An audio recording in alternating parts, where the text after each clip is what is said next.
there has been a polling uptick, as you would expect, for Donald Trump, thanks to this debate.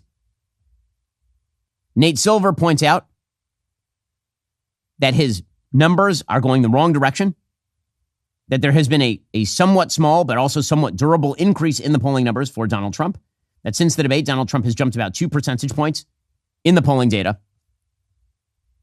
The latest poll, Survey USA, has Trump up 2. The New York Times Siena poll that was taken before the debate has Trump up 4.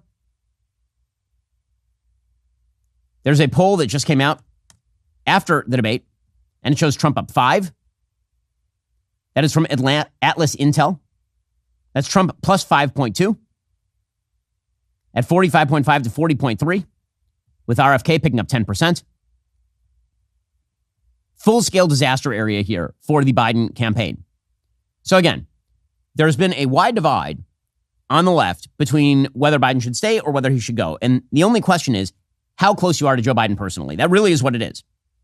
If you're a member of the media, you're basically calling for him to go. If you're a member of the Democratic political establishment, you're calling for him to stay. Why? If you're a member, because now their interests actually diverge. So since 2008, when Barack Obama was elected president, Democrats and the media have basically been one giant blob. They are the same. They are indistinguishable, which is why you can have a revolving door of Jen Psaki from the White House to MSNBC, and then maybe back to the White House, and then back to MSNBC. This is how it works. It's the same. The press has just been an apparatus of the Democratic White Houses.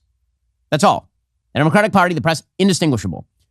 But that all changed last week. Why? Because the credibility of the press was invested in Joe Biden not being the thing they all said that he wasn't, and then he was the thing. So now the press have their own interests in upholding their own veracity for having written article after article after article saying that all stories about his senility were Republicans' pound stories. So the New York Times editorial board literally called for Joe Biden not to run again.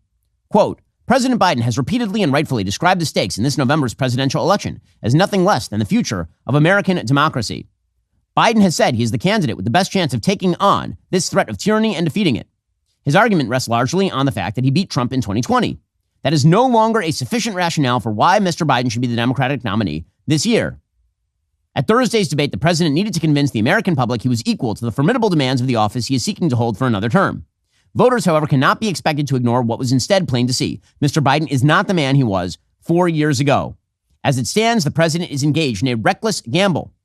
There are Democratic leaders better equipped to present clear, compelling, energetic alternatives to a second Trump presidency. There's no reason for the party to risk the stability and security of the country by forcing voters to choose between Trump's deficiencies and those of Biden. It's too big a bet to simply hope Americans will overlook or discount Mr. Biden's age and infirmity that they see with their very own eyes. If the race comes down to a choice between Trump and Biden, the sitting president would be this board's unequivocal pick. But that's how much of a danger Trump poses. Given that very danger, the stakes for the country, and the uneven abilities of Mr. Biden, the United States needs a stronger opponent to the presumptive Republican nominee. So that is the New York Times editorial board calling for Joe Biden to step out of the race. Now, here is the thing. If Joe Biden is not capable of running the race, he shouldn't be president. They should 25th Amendment that guy. If he is too senile to run, he is too senile to be president of the United States. Axios reports he is not sentient between the hours of 4 p.m. and 10 a.m., all the way around the clock. He's sentient for most of the hours my kids are in school. That is legitimately what Axios is now reporting.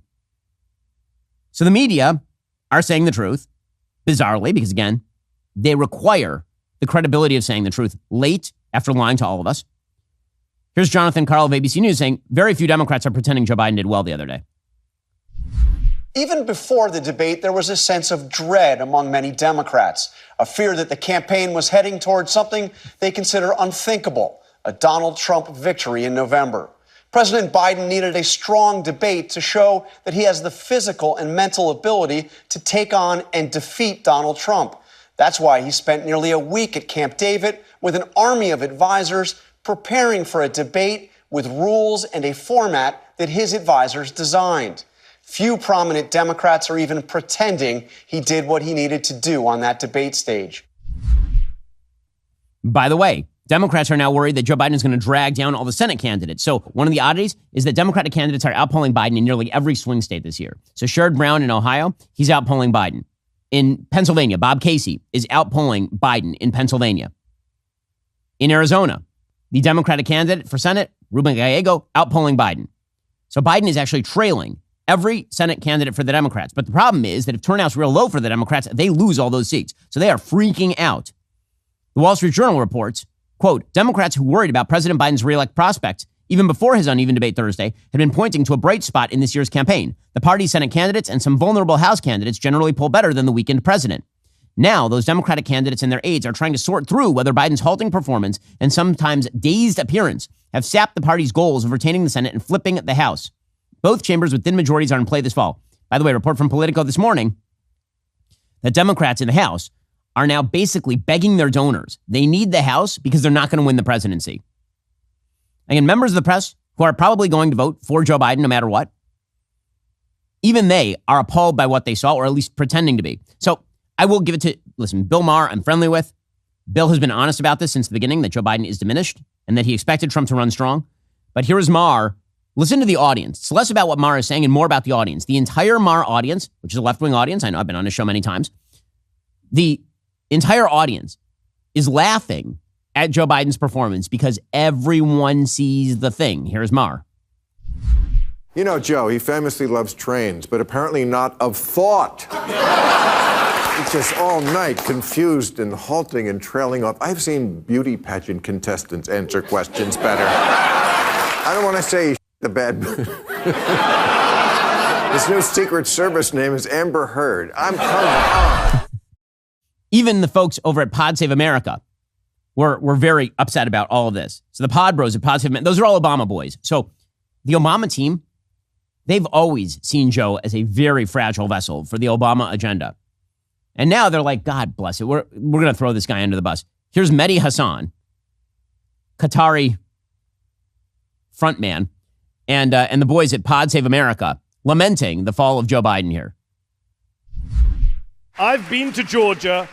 I've been to Michigan recently. Every single brown person I met, people who voted Democrat all their lives, say we're not voting Democratic.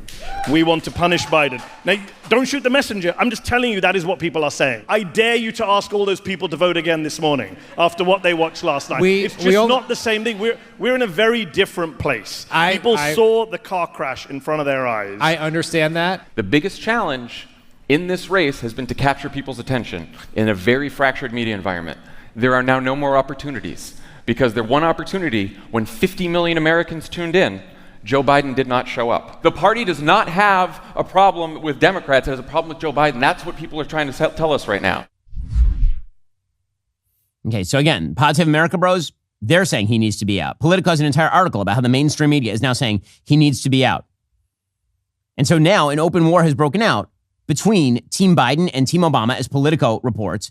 Quote, Biden camp lashes out and Obama alums push back. Less than 72 hours removed from the debate performance by President Joe Biden that was widely seen as catastrophic, top members of his campaign team are lashing out at the president's Democratic critics, meeting expressions of grief, dread, and fear over the debate with mockery directed at one-time allies. And it makes perfect sense because the Obama team has always scorned the Biden team. Are you tired of the lies and the twists of the mainstream media talking points? Yeah, me too. Join me in my newest series, Fact, where I dismantle and bring truth to this tiring mainstream agenda.